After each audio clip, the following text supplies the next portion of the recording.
essa questão aqui de 2018 é a questão do sonorizador, né?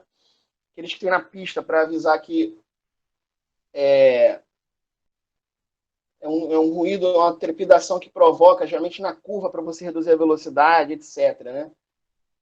Então, o enunciado diz o seguinte, né? O sonorizador é um dispositivo físico implantado sobre a superfície de uma rodovia, de modo que provoca uma trepidação e ruído quando há passagem de um veículo sobre ele, alertando para uma situação atípica à frente, como obras, pedágios ou travessias de pedestre. Né? E aí, ao passar sobre sonorizadores, a suspensão do veículo sofre vibrações, que produzem ondas sonoras. Então, quer dizer, a, quando a suspensão do carro passar por esses sonorizadores, né, é como se fossem pequenas lombadinhas, né, pequenos sobressaltos espaçados igualmente, né, e aí quando a roda do carro passar, isso vai produzir vibrações na suspensão, isso vai gerar ondas sonoras, vai gerar um ruído. E aí ele pede para você considerar um veículo que passe com uma velocidade constante de 108 km por hora. E aí vai dar o famoso o quê? Em metros por segundo, no SI, os 108. Né? O Ricardo fala sempre aí, vai dar o famoso 30 metros por segundo, né? Quando você dividir por 3,6. E aí, sobre um sonorizador cujas faixas vão estar separadas de 8 centímetros. Então, as faixas, né, as pequenas lombadinhas aí, vão estar separadas de 8 centímetros, tá certo? E aí ele quer que você marque a frequência de vibração do automóvel percebida pelo condutor durante a passagem nesse sonorizador. Ele pergunta qual valor vai estar mais próximo de qual valor aqui, né, das opções que ele dá. Então, quer dizer, essas ondas sonoras, elas surgem devido à vibração, tá certo? A frequência de vibração do automóvel, né? A frequência emitida, né? A frequência emitida vai ter que ser igual à frequência de vibração dessa vibração. Né? Então, a gente vai calcular essa frequência. Então, o que acontece? Vamos fazer um desenho da situação. A gente tem aqui estou desenhando aqui os sonorizadores, sonorizador S1 e o S2. Né? Você tem vários desses, né? Tá bom? A gente tem vários, um do lado do outro, equidistantes de 8 centímetros. Né? Aí vai produzir aquela sequência de sons, de barulhos. Né?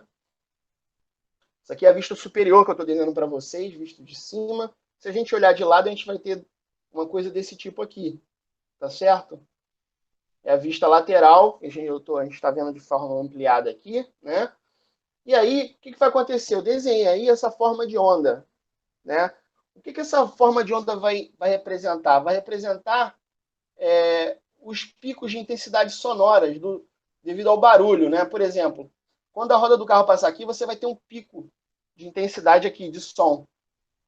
Esse pico, ao longo do tempo, vai diminuindo, porque o som vai se dissipando, mas logo, logo, o carro vai passar pelo segundo sonorizador. E aí vai gerar um outro pico. Né? Então, você vai ter aqui dois máximos, e você vai ter uma forma de onda aqui. Né? Você acaba gerando uma forma de onda relacionados aos picos de vibração. Né? E essa distância entre esses picos vai ter que ser igual à distância entre os dois sonorizadores, tá certo?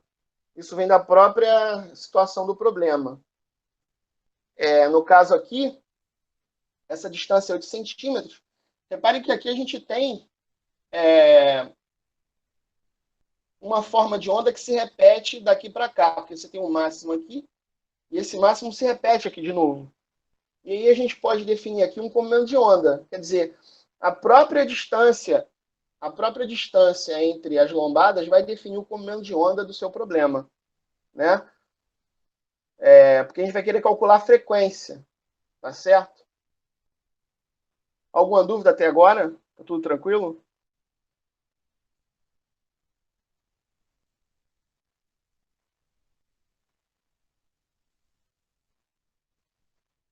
Muito bem. Então, o que vai acontecer?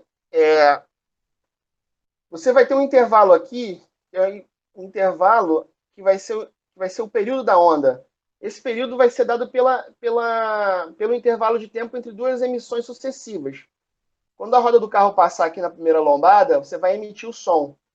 Depois de um período de tempo T, você vai emitir de novo, você vai ter a repetição da onda, né? Então, o que vai acontecer? Esse tempo a gente vai calcular usando a relação entre velocidade, período e tempo, né? Tá certo? Durante o período de tempo T, o automóvel vai percorrer lambda, vai percorrer essa distância aqui entre os dois sonorizadores com aquela velocidade que ele deu no problema, né? Então, só lembrando que a gente vai ter que passar aí os 108 km por hora para metro por segundo, dividido por 3,6, vai dar os 30 metros por segundo, e a gente vai usar esse valor de 30 para substituir aqui na relação, né? Mas, na verdade, a gente está querendo descobrir a frequência, tá certo? Você pode calcular o período e depois fazer o inverso. Você poderia fazer assim. Mas a gente tem a relação direta com a frequência, né, que é lambda vezes f. Porque a frequência é o inverso do período. Então, a gente pode usar a formulinha e substituir. Vai ficar 30 igual a 0,08f. Passando 0,8 para dividir o 30, vai dar 375 Hz. Resposta à letra C.